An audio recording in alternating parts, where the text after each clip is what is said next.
Hi, this is Cayman with S&B. Today we are going to be updating the distance to empty on this 2019 VS30 Sprinter. We installed our 47-gallon fuel tank, and after we install the 47-gallon fuel tank, your gauge will continue to read accurate. It'll stay on full for a little bit longer since there's more fuel above the fuel float, but empty to full you can rely on. A question that we've been getting for the last 4 or 5 years is, are you ever going to have a solution on changing the distance to empty? So, you know, the range right now shows 441. We never told the computer that we put a bigger fuel tank in, but how do we update the distance to empty? That's been a popular question. Wasn't until now when we had a solution to update the capacity in the computer. This is going to go in line and update it for the 47-gallon fuel tank, and we're going to show you how to do that right now. First step is going to be finding the factory disconnect for the battery, so right next to the accelerator pedal. I'm going to go in there and pop open the door.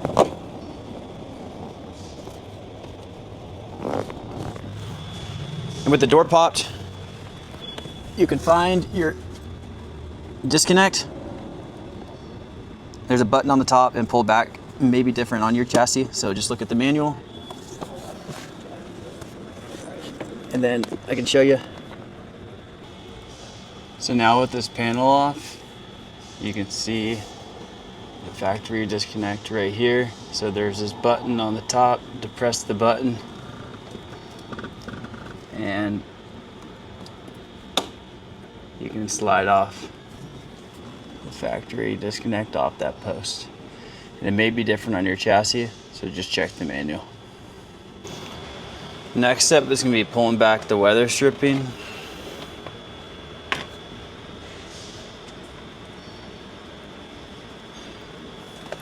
And this just goes right over the lip, so it's really easy to take off and on. It just goes right over the lip there. Now next step is going to be removing this intermediate panel. It just pops right out. Let me set this aside. Now with the T20 Torx, we're going to remove the 2 bolts holding this bottom panel. There's one here and then another one right here.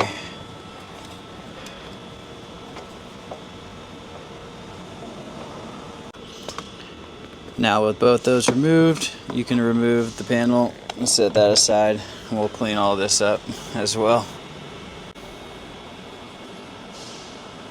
Now we're going to remove a T20 Torx right above the hood latch.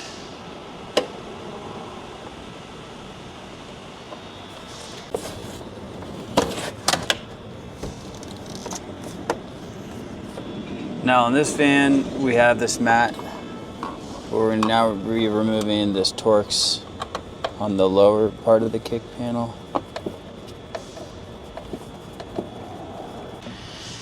Now there's 3 plastic rivets we're going to need to remove. One up here, one right below the latch, and the second one right there. So we'll start with the top one.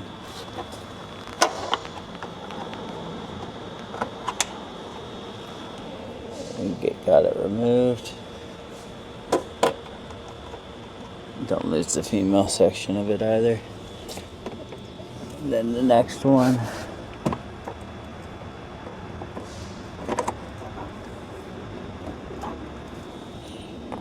Comes right out. And then lastly, the one back here.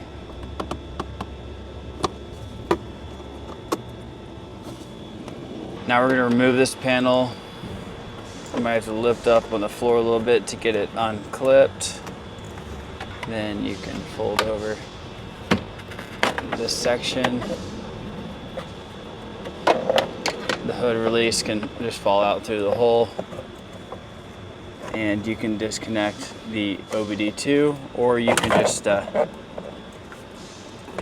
set it aside like this, because now we have our clearance. So now we're going to be removing the connector.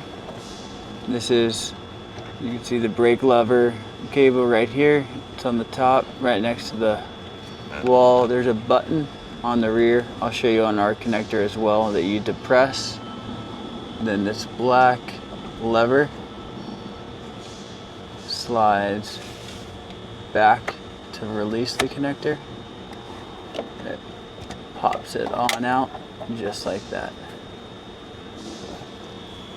We're going to be installing the included T connector. This is the button that I mentioned that the OEM had that we were depressing on the top. So this T harness just goes like this, and you can see where I have the black lever as well. Get the OEM one out of the way.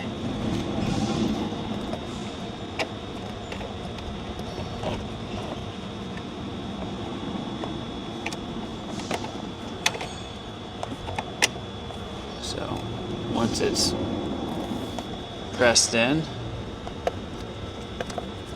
let's see, let me show you better. So once it's in, we'll find that black lever on the rear and lock it into place. So once you hear that click and it's past that little button that we talked about, then it's locked in.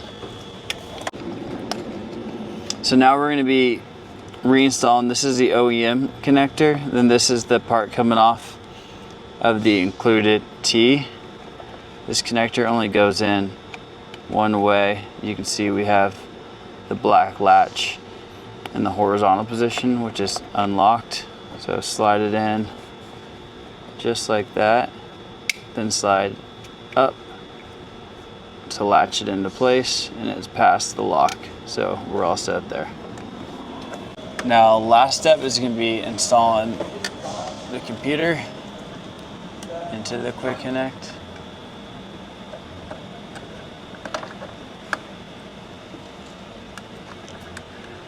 And locks in just like that, and we will zip tie this out of the way. Now we're going to be zip tying this to a bigger harness, and you can find a good spot for it in your van as well. And we can cut off the excess. Now we're going to be reinstalling everything. First, can get it underneath the floor panel, underneath the weather stripping. The hood latch will go right through that hole,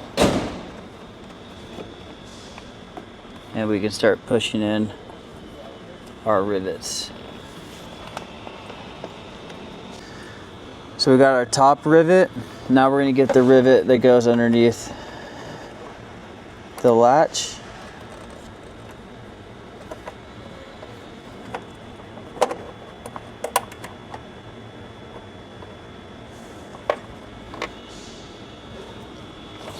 And now also the rivet back here.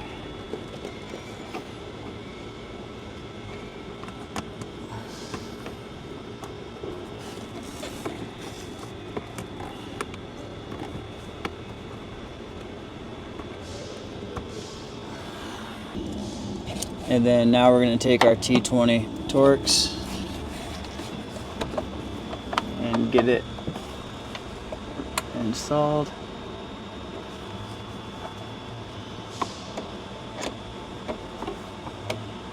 Now our other T20 Torx is the one that goes down here. Get this reinstalled.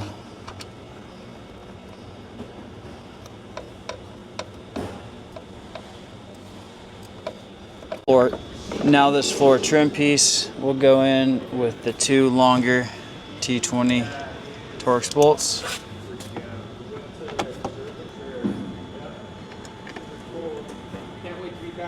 Now for the upper trim piece, just make sure that weather stripping is clear. Clip it in. Now for the weather stripping, it's very simple. It just follows the pinch weld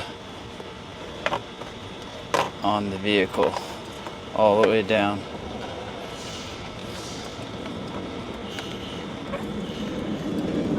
Then now we're going to reconnect the electrical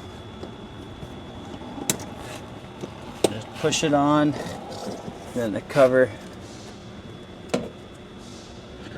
Make sure the cover's on the right way, but the cover just clips in like that. Now we can go up to our dash. So now after you plug it in, turn it on, the gauge is going to default to a 47-gallon tank.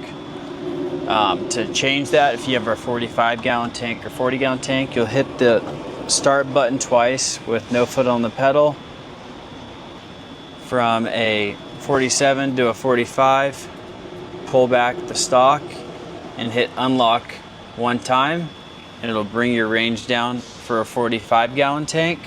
Now if you have our S&B 40-gallon tank, pull it back, press unlock one more time, and now you got the range for a 40-gallon tank. Let us know if you have any questions.